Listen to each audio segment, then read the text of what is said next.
So as I'm going through each person, like feel free to unmute and like just give a short introduction about yourself. So starting off with Allison Suarez, who's a software engineer from Lyft. Feel free to take it away. Thank you, Alice.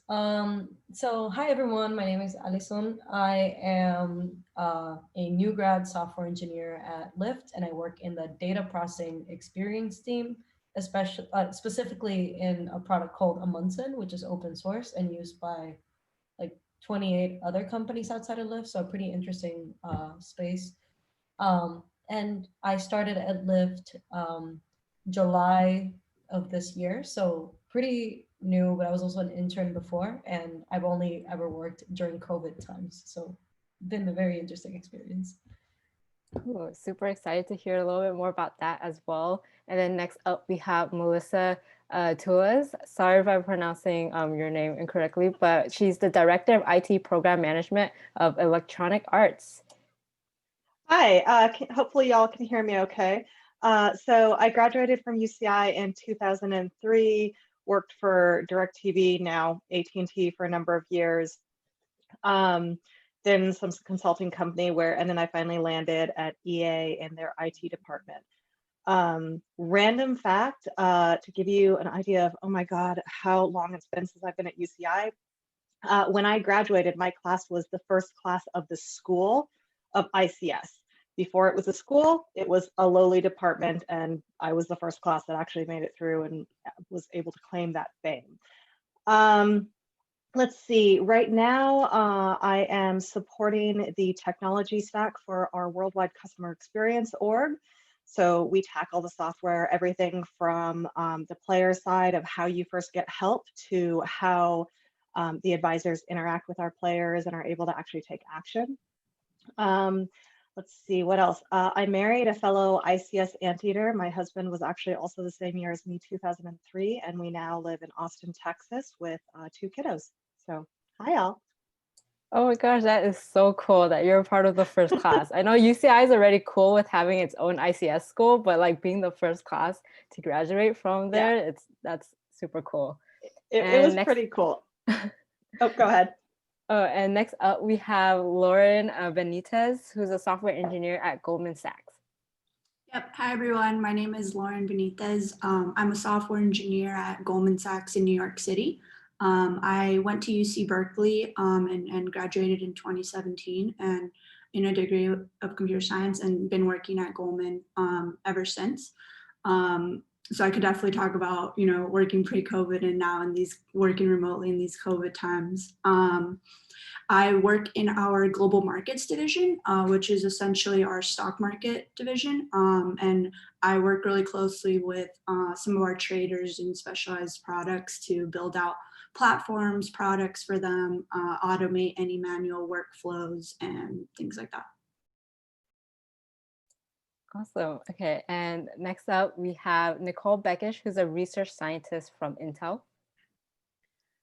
Hi, my name is Nicole Beckage. I am a research scientist at Intel. I work using deep learning and other machine learning algorithms, specifically to support a mission of my team, which is to use cognitive science and neuroscience techniques to improve artificial intelligence. I've been at Intel for about a year and a half. Before that, I was a professor. And before that, I actually, a long time ago, got my master's at UCI in psychology. So that's, yeah. Okay, and then last but not least, we have Elisa Roach, who is an engineering product manager at Apple. Hey everyone, I'm Elisa. I graduated UCI 2019 with a mechanical engineering degree. Fun fact, I was VP of SUI and was really involved in SUI at UCI, so doing this event is really cool to me. I've been at Apple for a year and a half now, full-time, but prior to this, I interned twice, so I've been there since around 2017. I work in audio products, AirPods, the HomePod, and yeah, excited to answer questions. Okay, and as you all can see, we did our best in like trying to invite speakers of like all different fields and background and like positions as well. So hopefully you guys are able to get like different insight on like different roles and what like diversity is like at each different company as well. Next slide. I think that was it. Oh, okay. So to get into our open or our Q&A, we have a couple questions that we have decided beforehand. And like any speakers who would like to answer these questions, feel free to unmute and just pop in and answer the question. Also, if you would like to add into it as well, like feel free to do so. So first off, a lot of us are probably curious, but just like if any of you are able to share like how you found yourself in tech, because I know there's people who are probably influenced by either like their parents who have done tech before, or they felt like they fell in love with math and science and went on from that way, or like even like just playing video games. I know there's different stories, and we would just love to know how you all got into tech.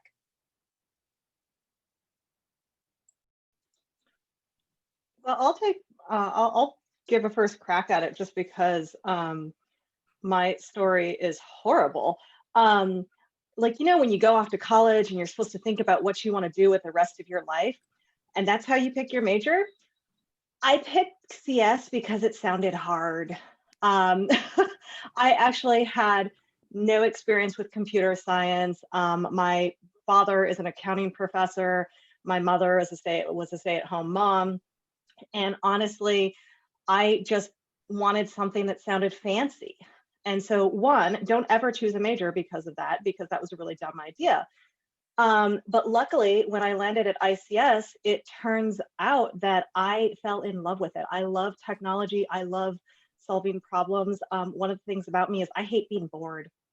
I don't do boredom very well. I will last about 2 days on vacation and then I get really antsy and just need something to do. And so when I started seeing all the different problems in technology, even if I'm in the same role for like at DirecTV, I was there for 11 years, it was exciting because every project brought new challenges, brought new ideas, brought new just approaches that we could take.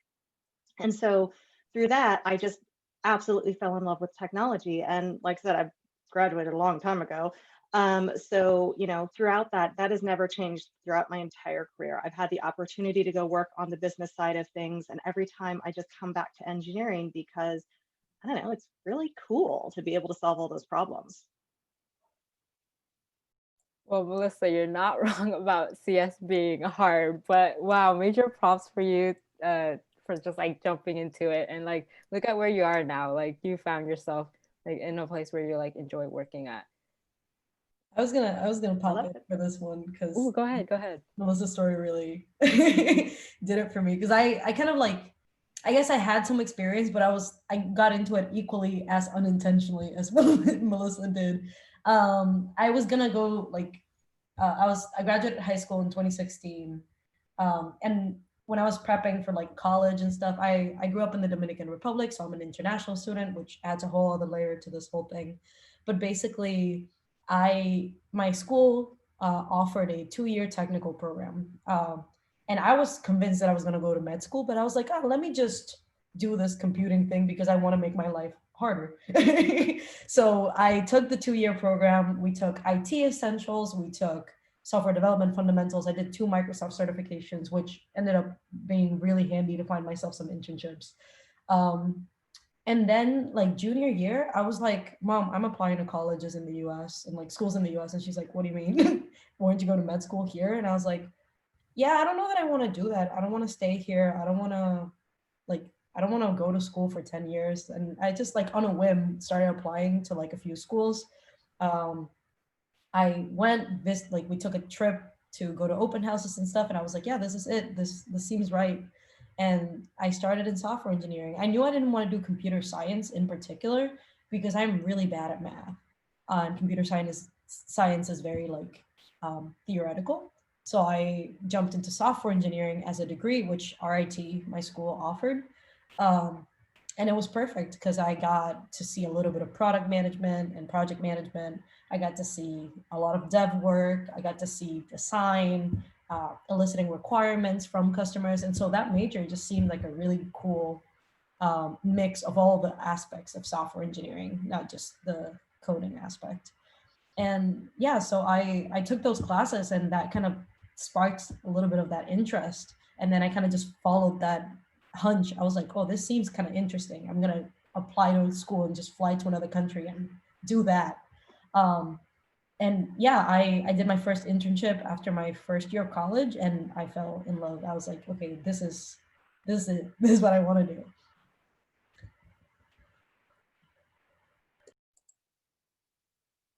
Yeah, joining in on this, I also I didn't know computer science before entering college. They were promoting one of these like basic computer science courses, like it didn't even count towards the major at orientation.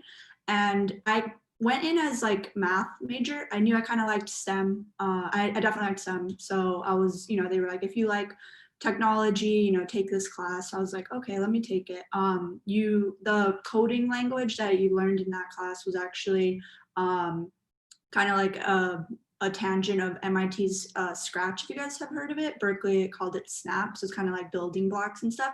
And we learned like all the fundamentals, like abstraction, recursion, things like that. The class was definitely challenging, but I loved it by the end of it. Like I loved building. I loved that way that, things, how you felt after like completing a project and seeing your code work and all that stuff. So after that class, I definitely knew I wanted to pursue it as my major, and now it's my career. So it's pretty crazy. Like, had I not been at that orientation with that guy, like promoting it, I don't know, like, it was just amazing that this opportunity kind of like fell in my lap, and it all worked out.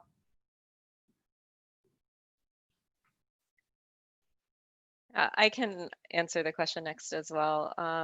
So my background is actually, I came in as a math major and a psychology major, and I was working in that field for a long time. And then I realized what my work was in the end was computer science, and that it paid better and that there were more jobs in it. And then I went and I joined a computer science department that was 40 men and 2 women. And then I left for tech. And now I've been at Intel since then, and it's a really interesting experience because I get to still be a researcher. I still publish papers. I still work with academics, but I'm in an environment that, for one, has an HR department, which is amazing, and is also just really focused on learning and growth in a way that I didn't even realize industries could be until I was in one. Yeah, and I'll jump in here last, I guess, for this question. So I think my story is a little bit more opposite. I'm in mechanical engineering, so way removed from CS. And actually, I kind of knew I wanted to be something to do with aerospace my whole life. I really liked space. So the way it ended up in tech was a little interesting. I did most rocketry things like throughout college and throughout high school. But there's an importance to keeping your network. So one of my mentors, her daughter referred me to an internship like kind of fair at Apple. And I didn't really realize how many mechanical engineering opportunities there were. But while there, I was actually surrounded by a ton of grad students and people who came from Google. And I honestly just sat down and ate ice cream because I was so intimidated by everyone. But I tried to talk to a few managers. But in the end, that's how I got my resume in. So after my resume was in there, it took a couple months, but then I got an offer for an internship for project management. And again, another thing is like having your resume updated with all the right titles and all the things that you've done, because I think somehow project management popped up as one of the keywords. And I knew project management was something I wanted to do, but not necessarily immediately. It's definitely not a highly technical role, but the background is technical background is what helps you. So after I took my first internship, I got the offer again and then returned full time. But the reason I stayed is because of the fast-paced environment. I really enjoy that every day is kind of a new challenge. It's not really monotonous, I guess. And I really enjoy communication in the products that I work on. So yeah, I stayed for the people and the products, and every day is pretty exciting. Thank you all for sharing. It's so amazing to hear about your guys' journey. Like maybe like not even like thinking about CS in the first place and how you ended up here in tech. I'm sure like a lot of us probably share similar stories or even have like our own as well. But yeah, to get started with questions relating to diversity within the workplace, we wanted to know, how does your workplace support and promote and celebrate diversity, and just like what has your experience has been with diversity in your workplace or in tech in general?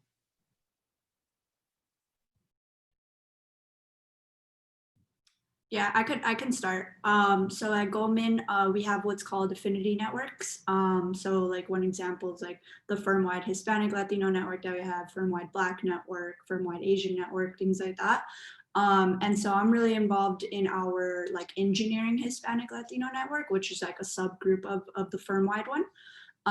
And you know, we put on like social events, like we've had like a chips and salsa event type of thing. We have like tech talks where we have people in our community presenting on projects and, you know, ideas that they're working on right now. We have like a recruiting pillar, you know, and then also retention. You know, like it's important for us to, you know, not only increase our numbers, but once, you know, our community is in the firm, like we want to make sure that you're staying, that you have the tools to get promoted on time or early and things like that. So I've really seen that our community has, you know, helped just all of us kind of in a professional and social way. And, you know, all the other like networks have like similar like feelings as well with it. So I really like it because, you know, I'm from San Diego and, you know, living in New York City, you know, I'm so far. I saw someone go, hey, but, you know, I'm so far from home. So this is like kind of like, you know, my second family and, you know, we, you know, different types of Latinos, but, you know, we have shared like, you know, upbringings and things like that. So it's, I love it. So yeah.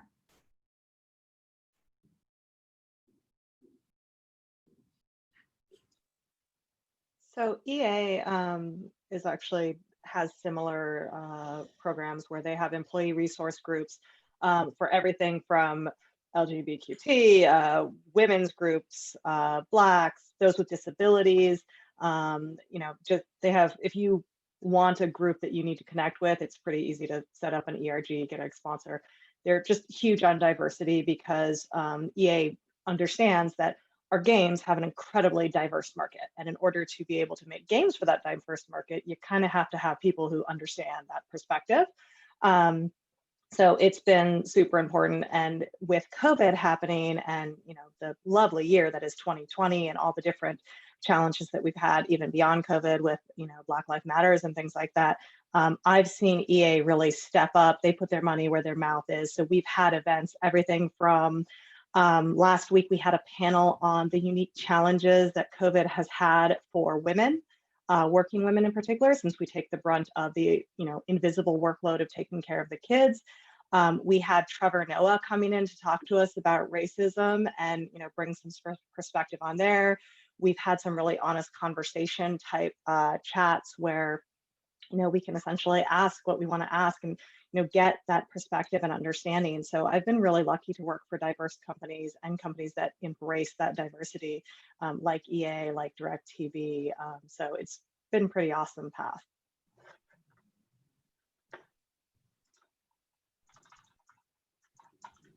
So I can go next. So my org is, Intel is like 100,000 people. So it's a very large company. It's an exceptionally large company.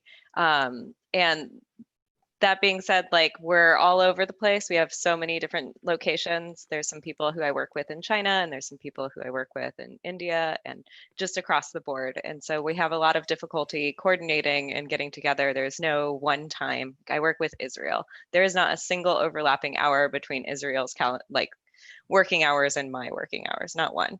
So we have to be pretty creative and pretty inventive about this. And yes, so the person in the chat, it is their dinner time. They will be in video for the rest of the session. There's also a dog running around. They're hungry. But the general thing that we do is we have local group, like women in computer science groups within our small orgs. So my org is about 200 people, and we have a weekly group meeting tomorrow at 8 a.m., nice and early, where we all get together and we just have coffee together and we just chat and we talk about things that are going on. I ended up having a meeting with management that I didn't understand. I took this meeting, went and talked to all of these people who sort of helped me understand it, helped me figure out what was going on. So it's very much local community. On top of that, like the people you meet when you're having coffee and walking through the halls, which granted isn't happening right now, but it will happen again. Those people also form their own type of network. And so just like in college, you take that same sort of connections and that same sort of companionship and you bring it into an office space. And on top of that, sometimes you can get funding for lunches, just like in college as well. And you just get to know these people and they get to be your friends and they form a really great support network. It's very, very similar to college groups, I think, as well.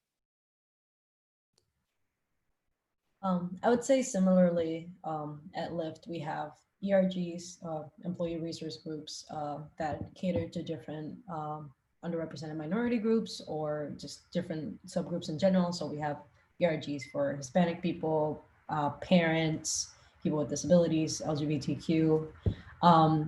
But some of the interesting initiatives that I've seen Lyft take, especially since I joined, was they added to their career pathways. So like the criteria that they look at to be able to promote someone, they added a category of diversity and inclusion and how do you forward diversity and inclusion in the company as a criteria to be able to be promoted, which I feel like it's a really good incentive to get people to actually very literally put their money where their mouth is and pay people more, get them promoted based on not just the labor they do at work, but the labor that a lot of people don't acknowledge, that a lot of minorities do in uplifting other minorities in the company by hosting events, coordinating big diversity and inclusion initiatives that in the long run benefit the company as well.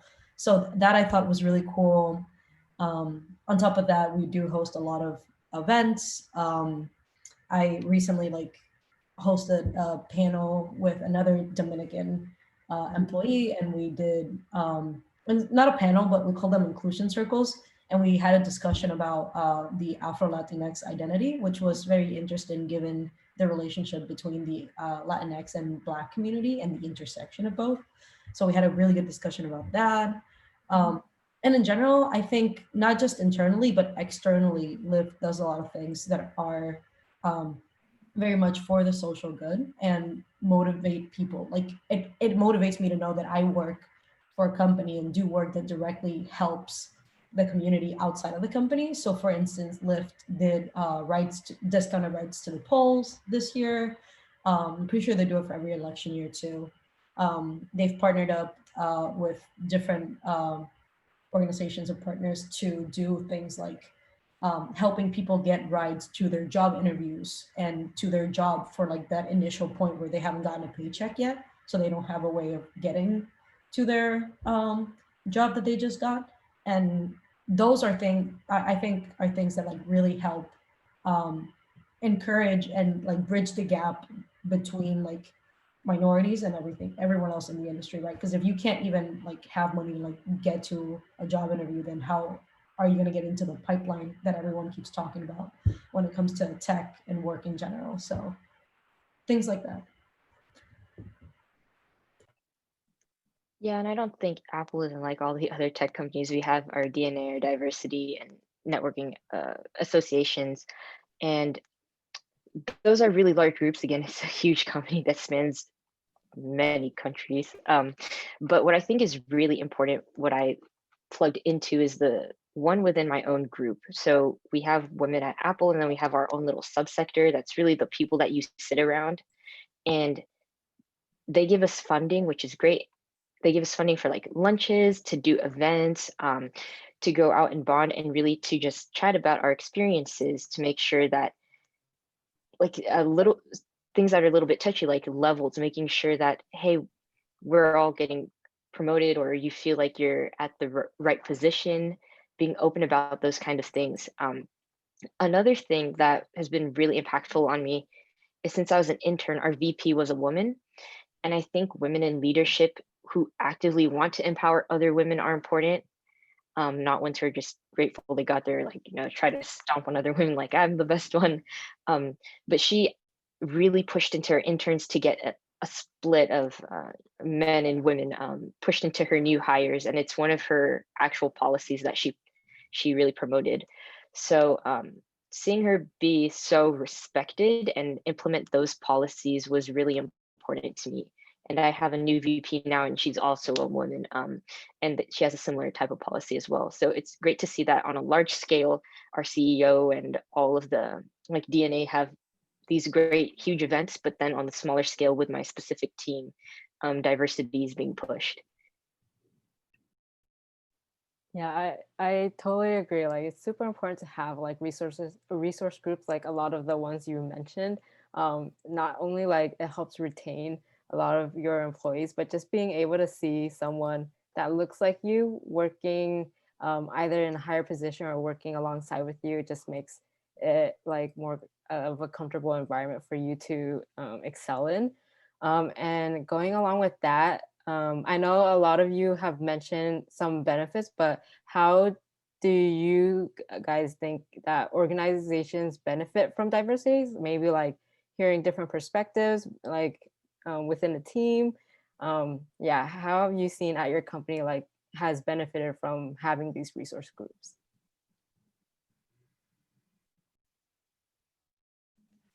I'll take this one first. So Intel is it's a company that's been around for a long time, and it's a company that was started by a bunch of very white upper middle class men.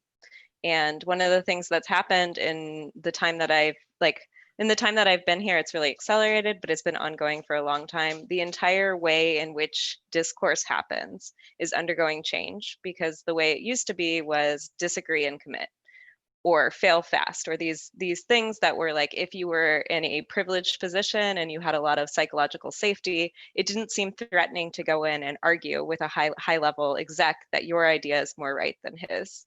However, for people like me, that's a very difficult thing to do. When I think my manager's idea, my tech leadership's idea is incorrect and that my idea is more correct, going in and arguing with them is not the way in which I would like to deliver that message.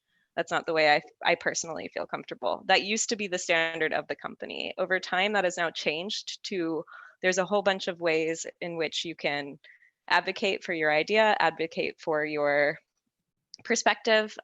That has happened because we have had leadership come in that has said, we are not the standard person who has been practiced at the style of argumentation and style of dialogue from day one. And they've introduced new ways of promoting and like showcasing ideas. And I think that's like a really unique way in which the company culture has changed as the company has become more diverse. I would say that like, oh, go ahead. Now we're on that Zoom lag of who's going to go first. Okay. I'll be quick. A really tangible way that at least my group benefits from diversity. So we're the audio products group, and we make very personal products. They're products that really they're wearables, right? And when you first make a product, who are the first people who test it or give feedback? The people who make it, the team. And when it is a bunch of white men, it's not very good feedback if they all have the same opinions. And the more the team is diverse and the more people can experience the product, give feedback, introduce ideas, give different ways of thinking for how you think other people may interact, that's not as intuitive that you may think. Those are really big advantages that you should have in your immediate team already before you even go out and survey or before you even go out and do studies. So I think that's a really tangible way that our team benefits from diversity. Yeah, I think that that's super important. The whole like deciding for everyone actually ends up building better product off the bat. If you think about everyone, all the edge cases first, and then everyone else will just fall under that by default. I was gonna say monetarily, like most companies benefit very tangibly from their diversity and inclusion initiatives internally, because those people end up pushing the external initiatives as well. So an example of this was the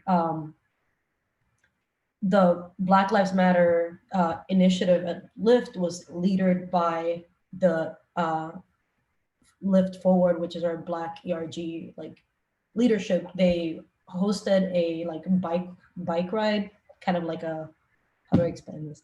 Yeah, like a bunch of people just went out on bikes to kind of raise awareness about Black Lives Matters and show support and all of that. And we were all using Lyft bikes as well. So it's like, it compounds, right? You have this social good that you're doing, and then the company is also benefiting from the promotion, obviously, and them backing these social initiatives that a lot of people are behind.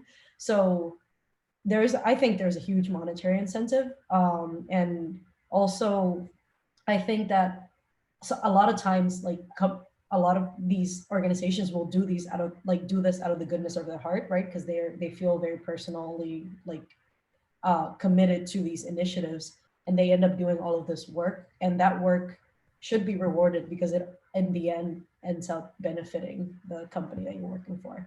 So that is definitely something that I've seen more and more, is that companies are starting to notice, okay, if you on top of your work do ERG work, we're going to value that a lot as well, because you're benefiting the company in a very direct way. Yeah, I said it earlier, but I'm, re-emphasize it. You can't build software for our diverse global audience if your software engineering department or your company is full of the exact same type of person. You just can't. At EA, it manifests as simply as, hey, we need to make sure that we have captioning working in a way where someone who has hearing issues can understand a Zoom call. Like that was actually one of the things that our IT department made very sure that our conference call systems had, because we do have folks who have accessibility issues. Or it could be something as complicated as, how in the world do we handle the whole issue of toxicity towards women in video games? It's a huge, huge deal right now. And you can't really tackle that toxicity if you have no women on your dev teams. And so like, in terms of benefiting, like I think a lot of companies are coming around and seeing that, if they want to hit that big audience, they have to make sure that the people who are building their tools and their software and building their systems and building their company look like the people who are going to be using that product.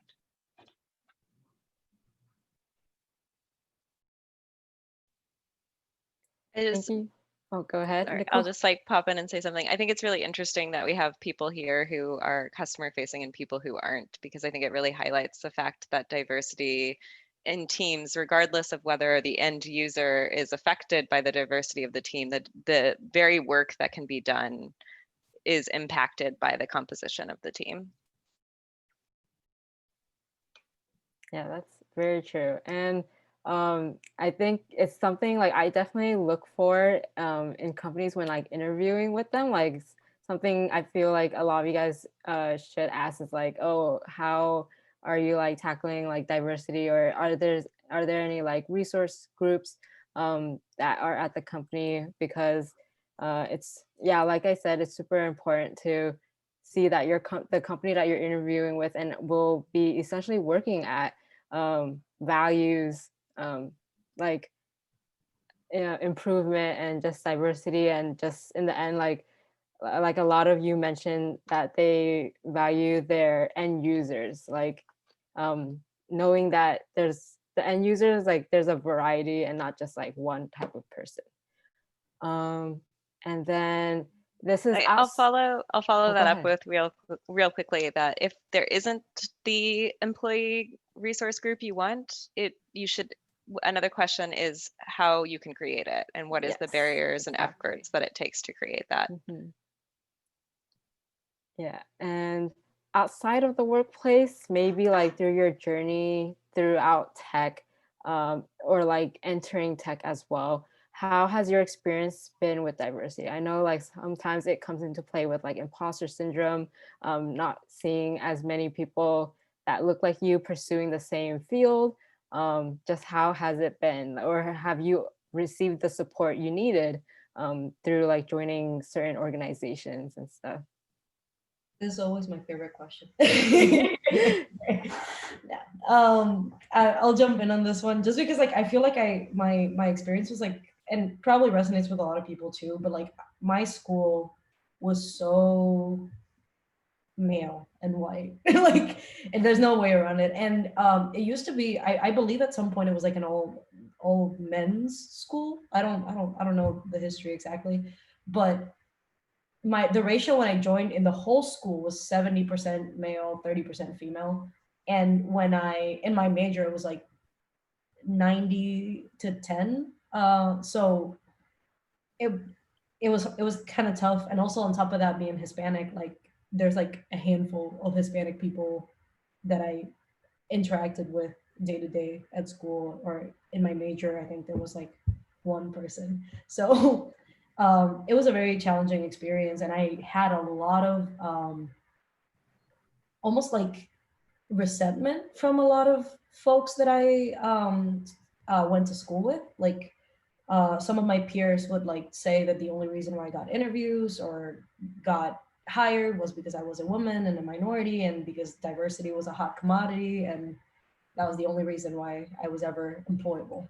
And so I struggled so hard with imposter syndrome because of that. And I really was trying to like fit in. I was trying to pretend like my race and my gender, or yeah, my gender identity and my sex did not exist. And I tried to move forward as as I saw the men around me work and operate and interact with people. And that really didn't work for me because that wasn't who I was. I didn't like the toxic competitive environment because I didn't believe in it fundamentally. And thankfully, I had a wonderful set of professors that were so supportive. Like my CS1 and CS2 professor reached out to me directly and was like, "Hey, I want to make sure that you're doing okay in class. I want to make sure that you don't need any help." I actually had an issue with another student for a project that was a two-person project where this guy would just sweat profusely and not talk to me. Like he would get really nervous around women, which like I felt bad for him in that regard, but then he just would not do work and not talk to me at all and not even like look me in the eye or anything. And I was like, okay, I'm trying to work with this person, but they basically like refuse to do any of the work, even when I'm trying to do all these workarounds. And so my professor was like really helped me like navigate that situation when I was like a freshman and I really didn't know how to handle it. And it was challenging, right, for me and for him. And so I think my professor did a good job of stepping in and helping mediate and figuring stuff out. And he also like at some point realized during the semester that a lot of women were dropping out of his class, even though they had like maybe like a low B or a high or right in the middle, like a B, right? And he was like, I don't understand why they're dropping out if they're doing so well in class compared to all their peers, right? Because the classes are meant to be challenging. And something he kind of realized was like, oh, women actually drop out when they feel like they're not doing as good as everyone else, even though they don't know what that bar might look like. And so he started reaching out to his female students a lot more, trying to give them support and connect them to other female students to get them help. And I thought that that was so great, a great way to give people the confidence they needed to stay in tech and stay in their classes and not drop out. Um, and yeah, so and through the years I realized like I cannot be the same way that everyone else around me is if I want to thrive and do well in this industry and be happy. And so I started like little by little embracing different aspects of my identity and bringing them into my work, and making them part of my passion for tech.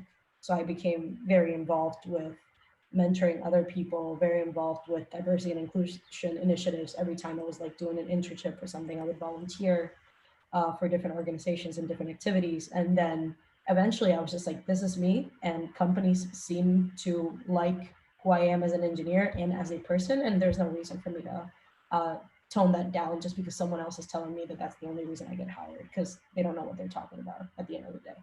So yeah, that was my experience.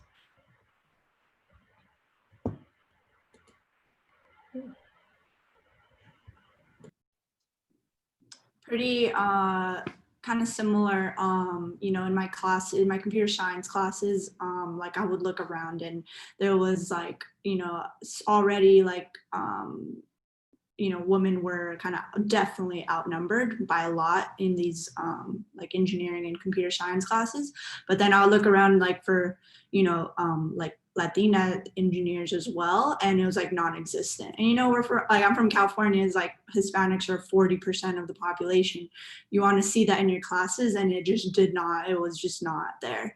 So that was already like, okay, like, you know, that already like sparked like, you know, once I get through this, I want to, you know, I want to be involved in this initiative and, you know, help spread awareness to, you know, get other Latinas like in STEM if they want to, you know, sometimes, you know, I like, you know, want to spread awareness. It's not for everybody, and I know that, but sometimes like me, like I loved computers. I ended up loving computer science. I think it's just a matter of, you know, sometimes spreading the word and getting the word out there, and like even learning about, you know, computer science or like STEM in general. And so yeah, I definitely felt you on the like imposter syndrome, like going through college. Like I didn't have I was like the first like engineer in my family. Oh, sorry, pause a little bit. I was the first engineer in my family, so, you know, I didn't have home to call. I didn't like have anybody to call home to when I was stuck. I think like one thing that always resonates with me is it was like a really tough project that was due, and I was at office hours, and there was like a long list on the whiteboard of like people who needed help on the project. You know, only one TA, so, you know, he's doing his best. And there was another kid who was like, oh yeah, this is gonna take too long, or, you know, I'm just gonna go home and call my mom. She's a software engineer at Apple. She'll help me out. And I was like, that must be like really cool, because I have nobody to call home to, so I have to stay in these office hours. But you know, when I have kids, hopefully that'll be me. You know, that could be my kid. But that was just like an eye awakening moment. I was just like, all right, like I gotta like lead my own trail here and go from here. But that's why like giving back and like even teaching computer science to kids is so important to me. Sometimes it's just awareness for you to like, even if I, you know, teach 30 kids and even one likes it, like that's already a life I like potentially could have changed. So yeah.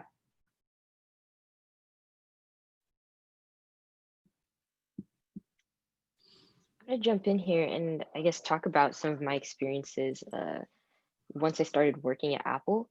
I think I've honestly started reaping the benefits of all the women before me for how I've been treated in the workplace.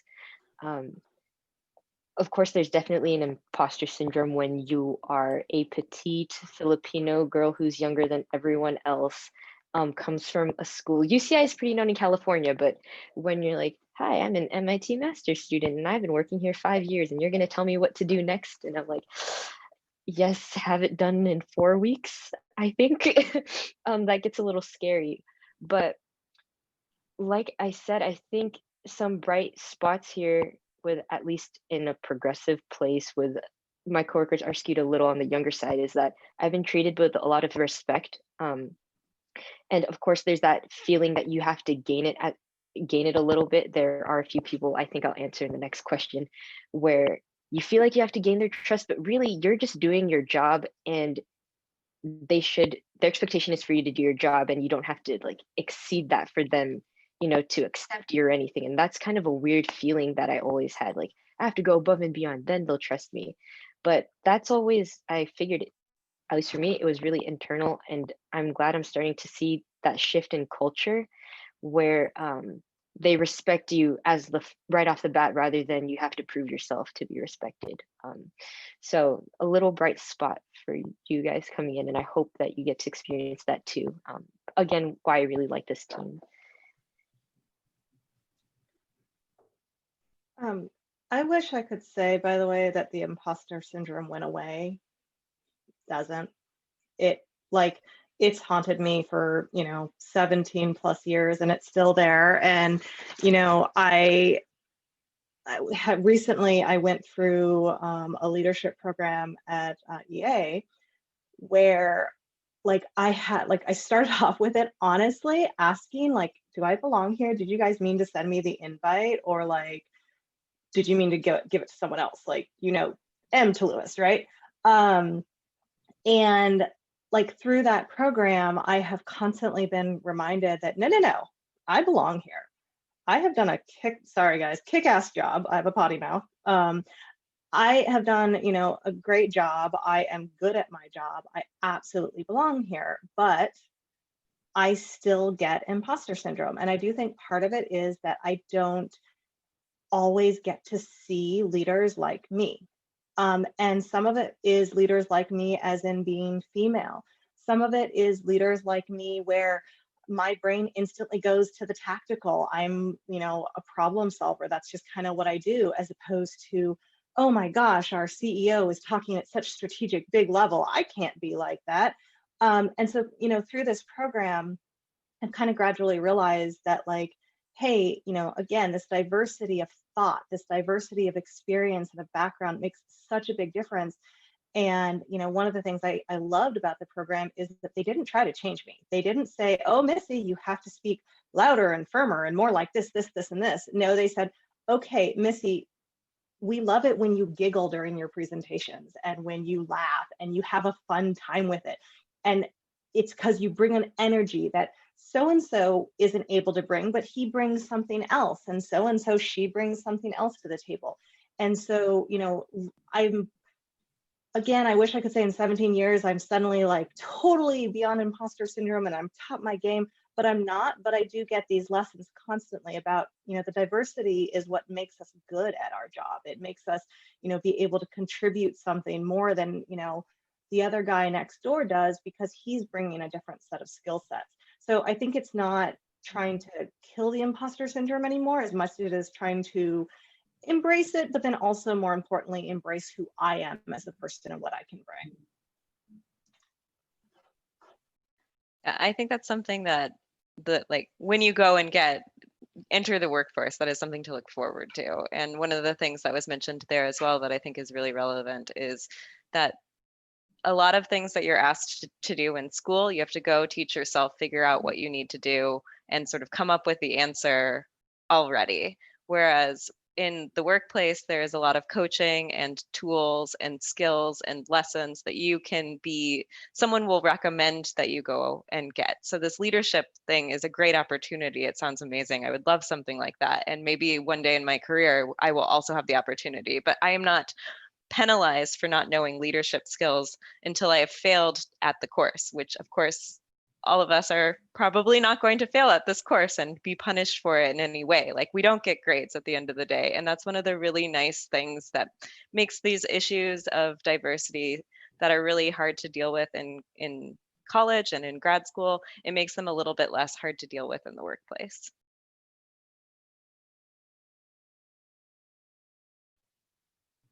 Thank you all for sharing that. Like, I feel like you right now, like speaking on behalf of your, like just speaking, really inspire us as like the younger generation to also follow in your footsteps. You guys are leading by example. And like to us, we're like, oh, you guys look like us. We could do it. If you guys could do it, we could do it too.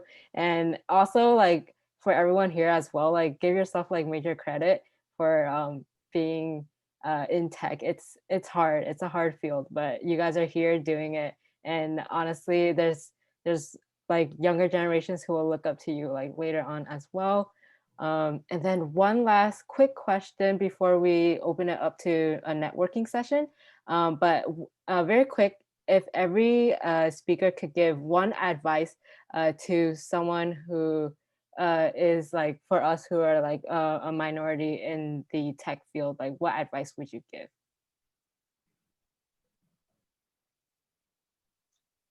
Since it's fresh in my mind, I'm going to say embrace who you are. When I said I giggle during presentations, I'm not kidding. I giggle during presentations, and I have done it to presentations to my CIO. And you know what? He thinks I'm pretty awesome. So embrace who you are. Don't try to conform to those around you. I think that's so important. I laugh so much during my meetings. I always think like to myself, I'm like, I'm an idiot. No one takes me seriously. But then my coworkers do, and it's very validating. It's great.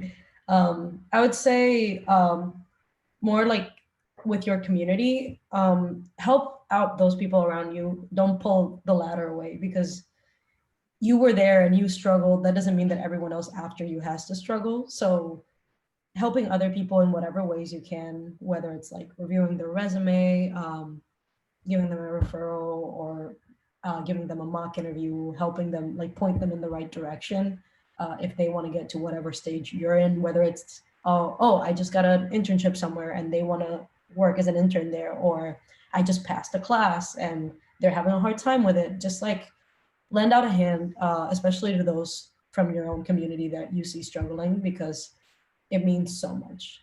I didn't have anyone to do that for me. I kind of had to figure a lot of stuff out myself. But then I saw the people after me that I was helping mentor benefit from it and do so much better than I ever even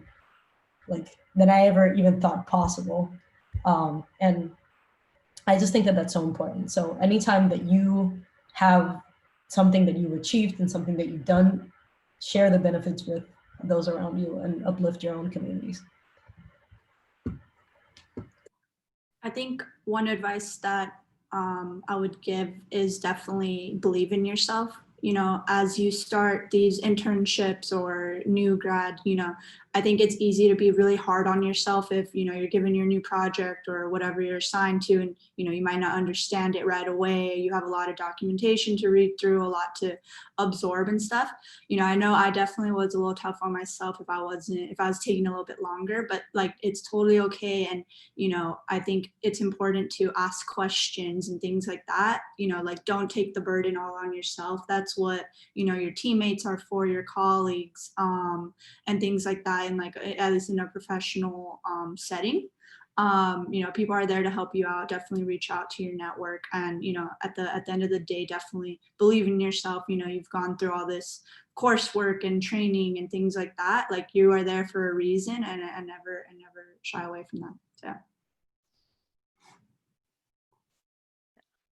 I'll hop on Lauren's point that was in there about networking, that like your network is truly the way in which most people get opportunities and jobs and things like that. So having a really great network, and one of the advantages of being a minority is that your network is stronger because of that, and that is to your advantage, and you should leverage that to the best of your ability, because if you don't, someone else will, and they'll end up with the interview, right? So leverage your network at every opportunity. And the other thing that I'll say, I think this is really important, if something is hard and you're struggling and you're finding yourself a little bit out of your depth, your colleagues and your friends, they don't want you to struggle, right? They don't want to see that you struggling. And so asking for help and asking how you can improve and get better so that you're not feeling that way anymore is also a really great skill and a really good strength to have. Yeah, my one piece of advice, I don't think this issue is unique to just minorities, but it's definitely something that we struggle with more. I just say to advocate for yourself, to be confident. Don't think that asking for the promotion is you being too extra. It's you saying, hey, I think I deserve it. Can we talk about the next steps? That's something that the people I look up to, the two women that I work with that that I'm very close to, that's what they tell me. They're the ones who remind me, like, hey, you know, you're working at the next level, right? You should be asking about it. And then my second point within advocacy is don't be afraid in meetings or in any interaction really to stand up for yourself. Don't think letting it slide is taking the high road, because that comment may not have affected you, but it could affect the next person that they interact with. So saying, no, I'm correct in this case. You can't tell me I'm wrong in front of 20 people and that be okay. So I think learning to be stern, to advocate yourself for your career, and also just in little interactions will help you and everyone else around you as well. Thank you so much. Oh my gosh, all of this is super helpful. So now we're going to open up for a networking session. I know we didn't have an open Q&A, but you are open to asking any questions in the breakout rooms. So how it's going to work is that Malena, she'll open up the breakout rooms, and company reps, you could join a breakout room, and then feel free to introduce yourself again if you like, and like answer any questions, and just have like casual conversation as well. Maybe like how it's like working remote. Oh, and yes, we should also take a picture as well. But yeah, and then for members, you guys should be able to choose which breakout room you want to go to.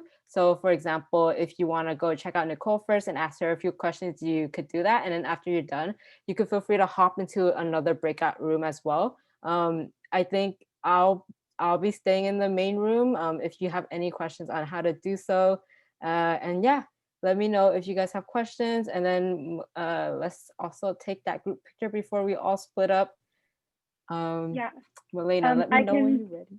Oh, I can take the screenshot, but I'm going to count down, and I have to take 3 pictures because I have 3 pages.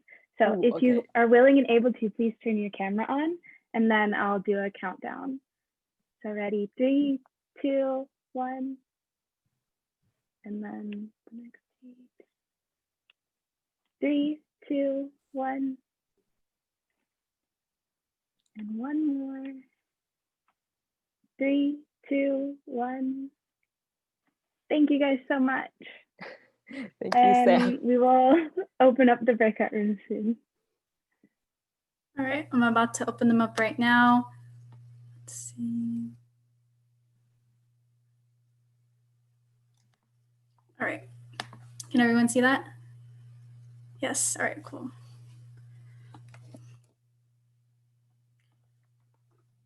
All right, you all are free to join, hop in. We'll also be here in the main room if you have questions. You should see everyone's names. Like, are we supposed to be sent to breakout rooms? Oh, I can assign you. Okay, I see a name. I just can't do anything with it. Yeah, I don't see anything. Oh, interesting. Okay. I have never used a breakout room before. Leslie, have you? It'll pop up and say join breakout room. Yeah. There's also an option on the bottom of the screen that says breakout room. So if you press on that, you should see the name of the companies and like the reps. And then there's a number next to the name. And if you click on that, that's how you join the room. Ah. Mm. Oh, I can join don't myself. have Okay. that. Yeah, I don't have that either. If you hover over the number, it shows up. Oh, What the number? participant number? Or Nicole, on the I'm gonna bottom be next assigned. to. I'm just gonna go into someone Oh, assigned. okay. It's perfect. Awesome. Thank you, whoever did that. Inviting people right now. Okay. Oh, there we go.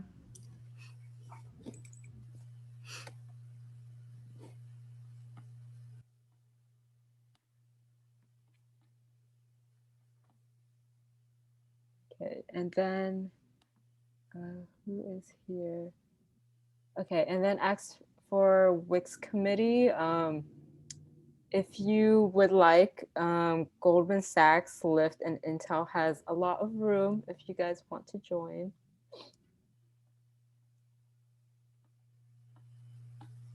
But yeah, in the end, you guys will be able to hop around as well. So it's like totally okay if you want to join like a certain room first.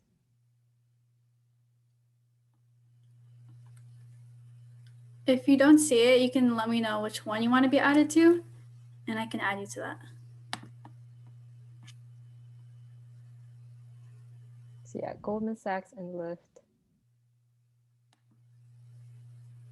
Small if you want that close networking connection.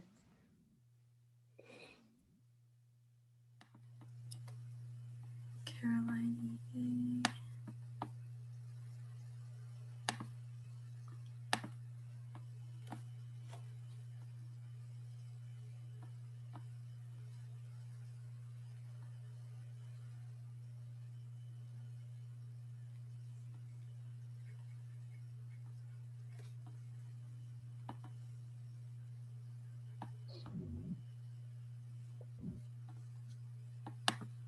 Wait, Gayatri, are you able to find it? Gayatri, Casey, Joyce.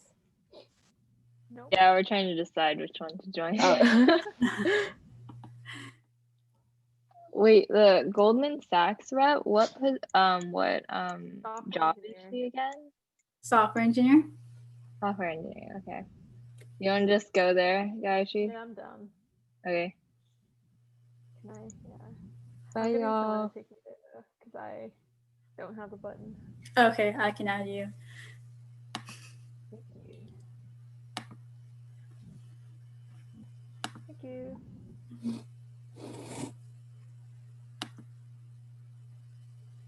Oh, I think Joyce said, okay. Joyce, did you say you want to go into Goldman? Oh, okay, gotcha. Oh, okay.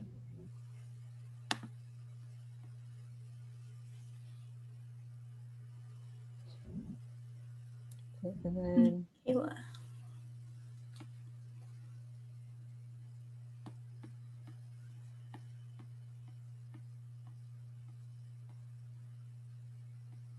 You got a pretty good distribution there. Yeah, Yeah. yeah, oh, Pretty thank even. it was goodness. uneven at first. Yeah, I was a little worried. That's good. Looks good. Yeah, I think that turned out really well. it did. And I so love our reps. They're all like so inspiring. they were really nice. Yeah. That was cool. Very, very woke. This Yeah. this event. But we're doing this. Like, Good job.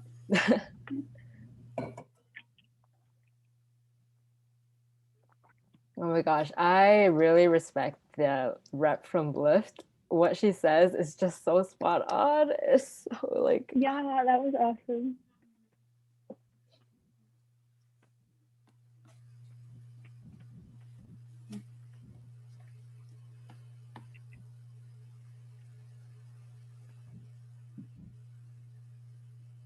wow, Apple is quite Yeah. popular. I'm surprised. I wonder why. Is it because of the product manager? I don't Product manager, know. maybe? Maybe. That's interesting. I know we have a lot of people really interested in product management, Okay. so Maybe. Yeah. Mhm. Bless you. thank you.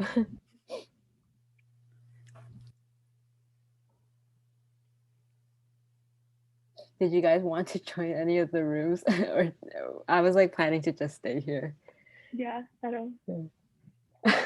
Yeah, I can stay here since I'm the only one, I guess, who can assign people. Oh yeah. People are gonna be like stuck in one big room. Like,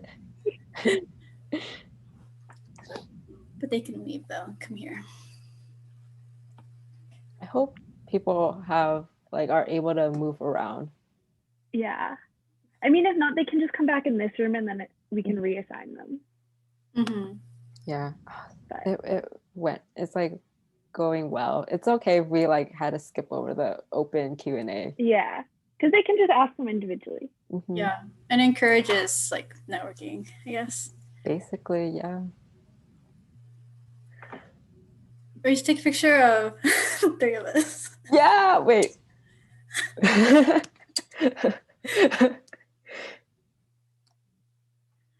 That'd be fun. Okay. All right. Wait, Kayla, are you here? Oh, she might be away from keyboard. But yes, it would be nice to get a picture with y'all. Mm-hmm. Okay, what are we doing? I don't know. Do you want me to take it? Yeah, Sam, if you can take it. Just smile. Okay. Oh, I didn't count down. I'm sorry. Wait. Oh, I'll do it you're again. Ready? 3, 2, 1. Okay, I did it. I'll send it in the messenger chat later, cute. and the group ones too, so you Oh, guys I can have see to stop recording. I forgot.